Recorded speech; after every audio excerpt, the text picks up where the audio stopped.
Aquí de lo que se trata es de actuar siempre con miras al objetivo, el objetivo que Jesús ya nos planteó, ¿verdad? Vayan por todo el mundo y prediquen el Evangelio. Esta es pues nuestro mandato, nuestra encomienda a nosotros como cristianos. Y nosotros como cristianos, nuestra praxis pastoral ha de emanar de nuestro Señor Jesucristo.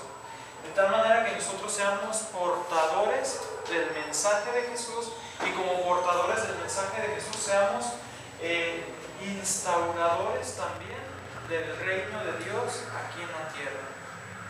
Esa ha de ser nuestra forma de actuar, nuestra forma de proceder ante la sociedad que nos rodea e incluso en nuestra propia familia, que como habíamos mencionado hace tiempo, quizás sea el campo de acción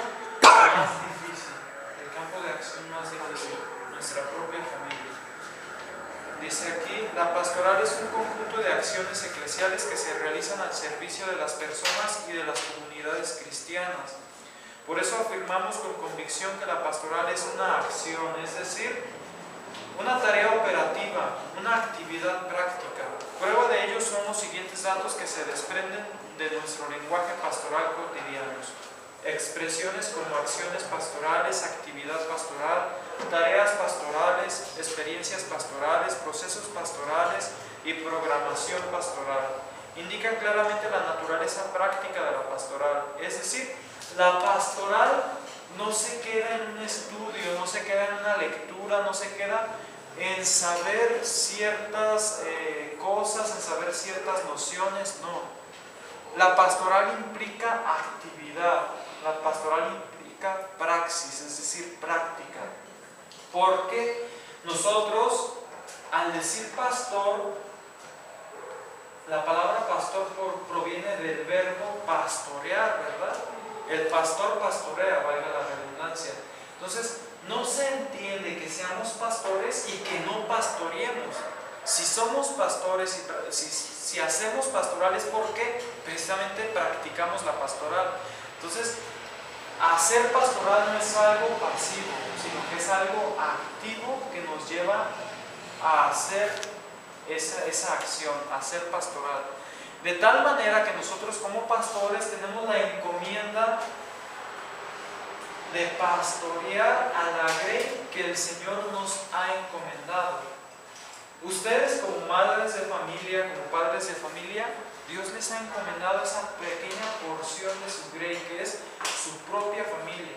Y es responsabilidad suya ser buenos pastores de su familia, que los lleven por buenos caminos, que los lleven hacia pastos verdes, valgan las alegorías, pues, hacia pastos verdes donde puedan retosar, como la misma palabra de Dios lo menciona muy poéticamente.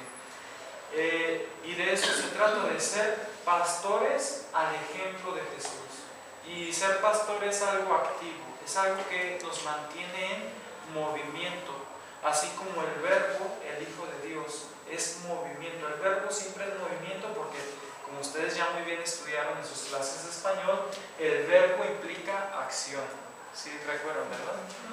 Y donde recae el verbo, bueno, es quien sufre la acción. Por ejemplo, la mamá barre la casa, donde recae el verbo es en la casa, y la casa es la que sufre la acción. Sufrir, no hay que entender muchas veces a lo negativo, sino sufrir es quien recibe la acción. ¿Sí me explico? Los verbos que se utilizan en la pastoral son verbos operativos y dinámicos que reclaman una serie de acciones y actividades. Anunciar a Jesucristo, proclamar el querigma. A estas alturas ya todos sabemos qué es el querigma, ¿verdad? Sí. A ver, Pablo, ¿recuerdas qué es el querigma? Sí. ¿Qué es? Es el primer anuncio. El primer anuncio de Jesús, ¿ya ven? Sí. A ver, Sí, por ejemplo, alguien que no sabe nada de Jesús. Exacto, es el primer anuncio de Jesús, la buena nueva, que padeció y murió por nosotros y para nuestra salvación. ¿Ok? Bueno. Entonces es proclamar el querigma, catequizar, educar en la fe, celebrar, concientizar, seguir procesos, planificar, animar, coordinar, organizar. Todo esto es pastoral. La pastoral, por tanto, es algo que se hace, que se realiza, que se lleva a cabo. Sin embargo, la pastoral no son eventos que se realizan de manera rutinaria y repetitiva. Tampoco son acciones improvisadas y espontáneas, y lógicamente la praxis pastoral no se identifica con actividades que se hacen de manera desarticulada y sin profundidad. Es decir, todas nuestras acciones han de tener un espíritu, o sea, han de tener un porqué. Han de tener un porqué, y ese porqué, los primeros que tenemos que responder a ese porqué hacemos las cosas somos nosotros mismos. Y entonces, si todavía no sabemos por qué vamos a misa, por qué rezamos el rosario, por qué somos catequistas, por qué somos, qué sé yo, lo que ustedes realizan en su parroquia, ¿por qué soy esto? Si no sabemos responder a esa pregunta, es tiempo que se deben poner a pensar y responder esta pregunta. Porque, como dice aquí, nuestra pastoral ha de tener espíritu. Y el espíritu es ese por qué. ¿Por qué voy a misa? Porque pues, me lo inculcaron mis papás, porque bueno, me lo mandan mis papás, o porque la iglesia lo manda, y si no voy, pues voy a faltar ese mandamiento, porque es pecado mortal, y si no voy, pues voy a cometer pecado mortal. O sea, debe haber algo que te motive. ¿Por qué voy a misa? Porque estoy convencido de que Dios me ha salvado y quiero responder a esa salvación. Puede ser una respuesta, hay muchas respuestas, pero ustedes deben encontrar el por qué hacen las cosas. Es más, ¿por qué soy católico? ¿Por qué creo en Cristo? O sea, ¿qué me mueve? Y esto te lleva a pensar en una experiencia de Dios que te haya ocurrido. Por ejemplo, no sé si ya les conté una experiencia que me pasó. Creo que sí, ¿no? Lo de los 10 pesos. ¿No se las conté? Bueno, en una ocasión, no es que yo no creyera ni nada. Yo entré al seminario a los 13 años, a la secundaria, a segundo de secundaria. Y cuando estaba en segundo de secundaria, vivía en un rancho que se llama La Mesa Colorada, que está entre Zapotlanejo y Matatlán. Y en una ocasión, yo salía los sábados de acá del seminario Anacleto González Flores, que está por el dermatológico, hacia un lado por Federalismo y Periférico Norte, por ahí más o menos. Ahí está el seminario de la secundaria, pues del seminario. Y salía los sábados a las 12 y entraba el domingo a las 7 de la tarde. El sábado y el domingo la pasaba en mi casa. Y el sábado ya estaba yo a punto de salir cuando me habla mi mamá y me dice: hijo, no te vengas para la casa, o sea, quédate en Zapotlanejo y ahí vamos a pasar por ti porque vamos a ir con tu tía fulanita de tal. Ándale pues, entonces ahí en Zapotlanejo los espero. No sé por qué yo me había gastado lo que me habían dado, el dinero, y entonces tenía casi el pasaje para lo exacto. Y bueno, para eso me llamó al teléfono del seminario porque no nos permitían tener celular, ahorita ya sí, gracias a Dios. Y ya me vengo yo para Zapotlanejo, llegué a Zapotlanejo, ahí estuve esperando y no llegaban. Y yo no sé por qué, tal vez todavía lo soy, pero era muy preocupón. O sea, luego empezaba a imaginarme catástrofes, y si tuvieron un accidente, era muy catastrófico. Entonces, pues me empecé a preocupar demasiado y pues yo no tenía con qué hablarles y nada más tenía 20 pesos y quería yo comprar una tarjeta para teléfono público, pero la más barata era de 30 pesos. Entonces me faltaban 10 pesos. Yo decía, ching, ¿qué voy a hacer? Y de la preocupación, porque sí se tardaron mucho. Yo quedé unas 3 horas ahí esperando en la casa y no llegaban. Y pues yo pidiéndole a Dios que pues casi un milagro, ¿verdad?, para que hiciera algo, y me puse a caminar por la plaza, ahí como maletita de ropa sucia, y por la plaza yo decía, a veces la gente se encuentra dinero, a veces una monedita, un billetito de 20 pesos que por ahí se le haya caído a alguien. Yo me puse por la plaza y volteando hacia abajo a ver si me encontraba, aunque sea 10 pesos. Y cuando estaba en ese menester, o sea, de ir caminando, estaban unos ancianitos que estaban ya medio tomados, medio ebrios, y me habla uno de ellos: ¡hey muchacho, ven! O sea, pero con su tono de ya medio ebrio.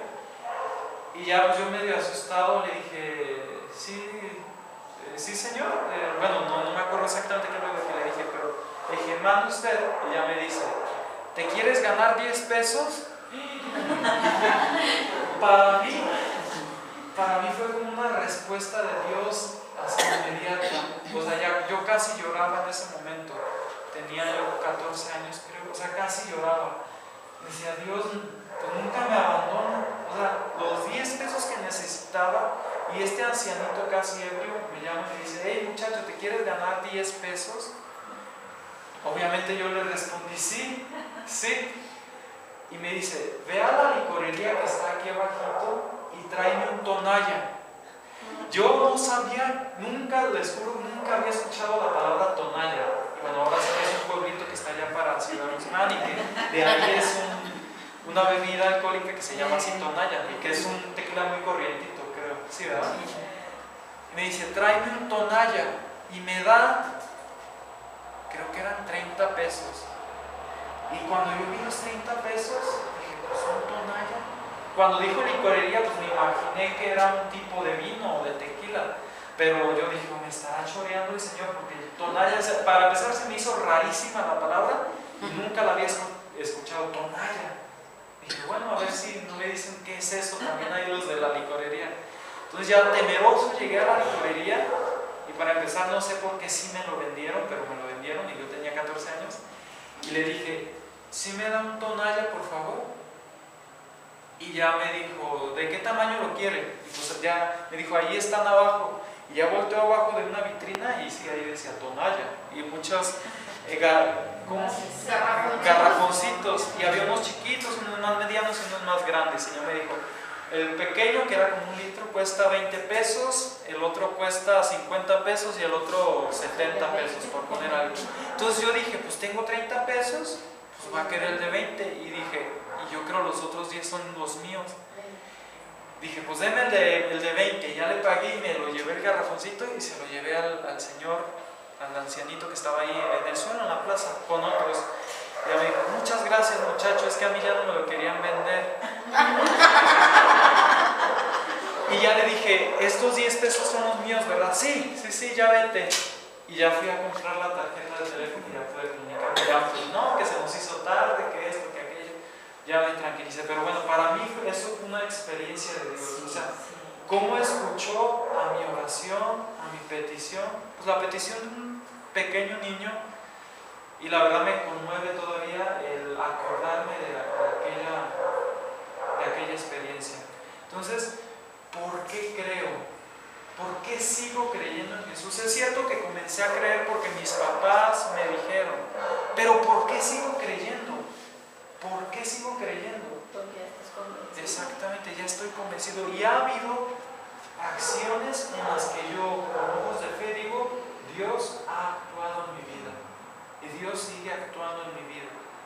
Y así ustedes también, todos, porque todos hemos tenido estas experiencias de Dios, todos hemos de buscar ese por qué. ¿Por qué sigo creyendo? ¿Por qué vengo a misa? ¿Por qué oro a Dios? Entonces, todas nuestras acciones que hagamos van a tener un espíritu y un porqué.